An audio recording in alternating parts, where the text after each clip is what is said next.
नमस्ते। एक्सेल में तस्वीरों के साथ काम करना उफ हमेशा से एक सिरदर्द रहा है ना?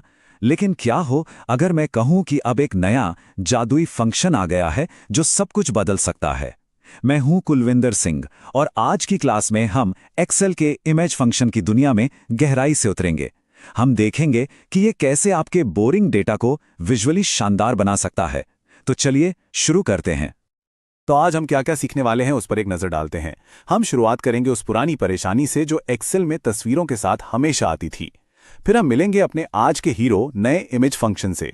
हम इसके फॉर्मूले को यानी कि इसके सिंटैक्स को समझेंगे, कुछ कमाल के असल जिंदगी के उदाहरण देखेंगे और हाँ, आखिर में हम ये भी जानेंगे कि इस नई पावर का इस्तेमाल करते समय किन बातों का ध्यान रखना है। तो चलिए सबसे पहले उस पुरानी समस्या की बात करते हैं जिससे हम सब गुजरे हैं।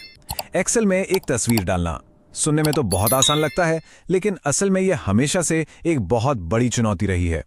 तस्वीरें अपनी मर्जी से कहीं भी फ्लोटिंग रहती थी और डेटा के साथ उनका कोई तालमेल ही नहीं बैठता था। फर्क एकदम साफ है ना? देखिए, पहले क्या होता था, तस्वीरें सेल्स के ऊपर बस तैरती रहती थीं।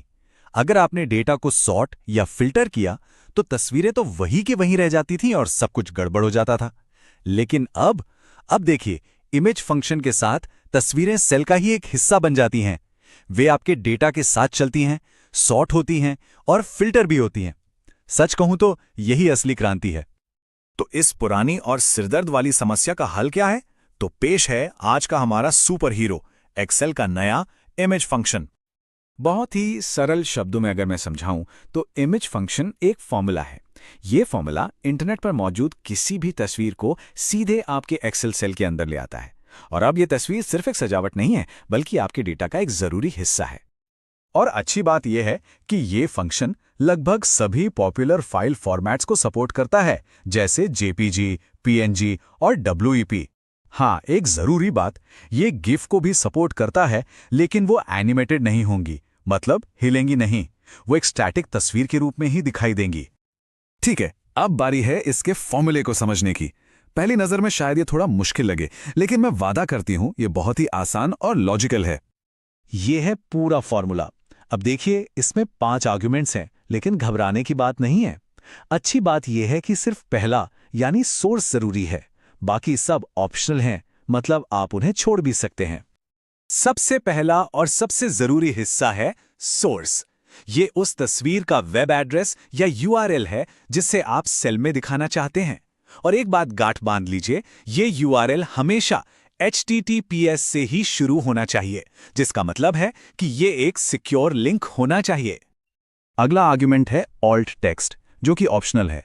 ये तस्वीर का एक छोटा सा डिस्क्रिप्शन होता है। ये एक्सेसिबिलिटी के लिए बहुत जरूरी है। ये उन लोगों की मदद करता है जो स्क्रीन रीडर का इस्तेमाल करते हैं, जिससे आपकी स्प्रेडशीट सभी के लिए एक्सेसिबल हो जाती है। साइजिंग आर्ग्यूमेंट आपको ये कंट्रोल करने के पावर देता है कि तस्वीर सेल के अंदर दिखेगी कैसे। आपके पास 4 जबरदस्त ऑप्शंस हैं, जिन्हें हम अगली स्लाइड में एक एक करके समझेंगे। चलिए इन ऑप्शंस को समझते हैं।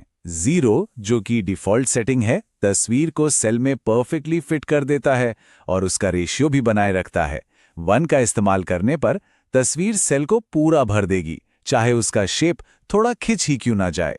2, तस्वीर को उसके ओरिजिनल साइज में रखेगा, जो सेल से बड़ा भी हो सकता है। और 3, आपको पूरी तरह से कंट्रोल देता है, जिससे आप अपनी मर्जी की हाइट और विड्थ सेट कर सकते हैं। थियरी तो बहुत हो गई, अब असली जादू देखने का टाइम है। चलिए कुछ प्रैक्टिकल एग्जाम्पल्स के साथ देखते हैं कि यह फंक्शन असल में कितना पावरफुल है। जरा सोचिए, आपके पास एक प्रोडक्ट लिस्ट है, सिर्फ टेक्स्ट वाली लिस्ट। कितनी बोरिंग लगती है, सही कहा ना? चलिए इसे एक शानदार विजुअल कैटलॉग में बदलते हैं। ये तो बहुत ही आसान है। आपको बस अपने प्रोडक्ट्स के नाम और उनके इमेज यूआरएल की एक लिस्ट चाहिए। पहले सेल में इमेज फॉर्मूला लगाइए और फिर उसे नीचे ड्रैग कर दीजिए और बस हो गया। आपकी साधारण सी टेक्स्ट लिस्ट एक आकर्षक विजुअल कैटलॉग में बदल गई है। अब कुछ और एडवांस करते हैं। क्या ऐसा हो सकता है कि हम एक ड्रॉप डाउन से प्रोडक्ट चुनें और उसकी तस्वीर अपने आप आ जाए? जी हां, बिल्कुल हो सकता है। और यहीं पर इमेज फंक्शन की असली शक्ति सामने आती है। जब इसे XLOOKUP जैसे दूसरे पावरफुल फंक्शन के साथ मिलाया जाता है तो आप पूरी तरह से इंटरैक्टिव और डायनामिक डैशबोर्ड्स बना सकते हैं, जो पहले सोचना भी मुश्किल था। अच्छा, मुझे पता है आप में से कुछ लोग सोच रहे होंगे, मैम ये एक्स लुकअप के साथ तो ठीक है, पर क्या ये हमारे पुराने वी लुकअप के साथ भी काम करेगा?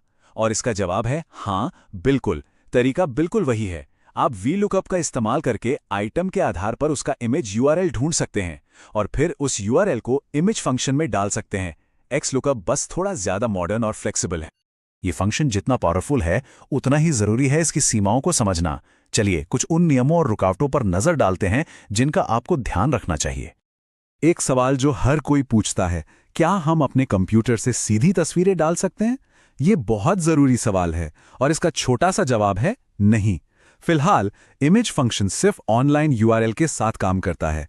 आप लोकल फाइल्स या OneDrive/SharePoint लिंक्स का इस्तेमाल नहीं कर सकते। और हाँ, ये भी याद रखना जरूरी है कि अगर कोई यूआरएल टूट जाता है या इमेज डिलीट हो जाती है तो आपको सेल में एक एरर दिखाई देगा। आपको कुछ आम एरर्स का सामना करना पड़ सकता है। अगर #connect दिखे तो इसका मतलब है कि यूआरएल या इंटरनेट कनेक्शन में कोई दिक्कत है। #value का मतलब है कि आपके फॉर्मूले के किसी आर्ग्यूमेंट में कोई गलती है। और #blocked अक्सर तब दिखता है जब कोई सिक्योरिटी सेटिंग या फायरवॉल इमेज को लोड होने से रोक रहा हो। तो आज का सबसे बड़ा टेकअवे क्या है? वो ये है कि इमेज फंक्शन एक्सेल में तस्वीरों की भूमिका को पूरी तरह बदल देता है। वे अब सिर्फ सजावट नहीं हैं, वे आपके डेटा का एक जिंदा, डायनामिक और जरूरी हिस्सा हैं। वो आपके डेटा के साथ रहती हैं, उसके साथ चलती हैं और आपके एनालिसिस को और भी बेहतर बनाती हैं। तो अब जब आपके पास ये इतना पावरफुल टूल आ गया है तो सवाल ये है, आप अपनी अगली स्प्रेडशीट को नया रूप देने के लिए इसका इस्तेमाल कैसे करेंगे?